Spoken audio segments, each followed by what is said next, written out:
இணைந்து ஜெபிப்போம். ஆண்டவரே, இயேசுவே, அமைதியின் அரசரே, உம்மை துதிக்கின்றேன். வல்லமையோடு எழுந்தருள்பவரே, உம்மை ஆராதிக்கின்றேன். எனக்காய் மேகங்களை கடந்து சீனாய் மலையில் வெளிப்பட்டவரே, உம்மை அன்பு செய்கின்றேன். இதோ தயக்கத்தோடும் தாழ்மையுடனும் உமது திருப்பாதம் அமர்ந்து உமது தூய இரக்கத்திற்காய் கண்ணீரோடு காத்திருக்கின்றேன்.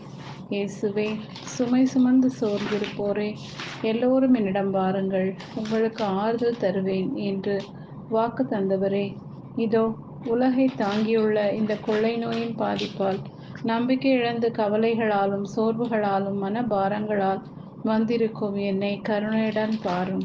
எங்கள் பாவங்களையும் தீய செயல்களையும் எண்ணி மனம் வருந்தியவர்களாகவும் எங்கள் திறமைகள் மீது நம்பிக்கை இழந்தவர்களாகவும் உமையே தஞ்சம் என்று உமது கல்வாரி திருமலை நோக்கி கதறுகின்றோம்.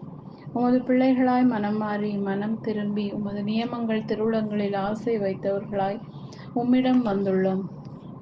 பாவிகளாகிய எங்கள் மன்றாட்டு உமது திருமுன் வருவதாக. உமது அரியணையாம் வானகத்தில் இருந்து எங்களுக்கு தகுந்த கைமாறும் நல்விடையும் தாருமையா. உம்மில் நம்பிக்கை வைத்துள்ள எங்களை கைவிடாதேயும் நல்ல தகப்பனே. இதோ என் சொந்த ஆன்மீக தேவைகளை அறிந்தவரே, உமது திட்டப்படி என்னை நடத்தும். என்னை மறைத்து உமது கருவியாக மாற்றி உமது திட்டங்களை செயல்படுத்தும். உன் கடவுளாகிய ஆண்டவர் உனக்கு முன் செல்வார்.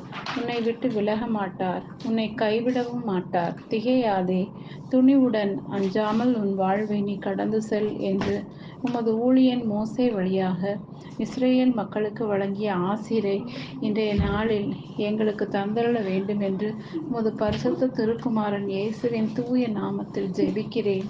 ஆமென்.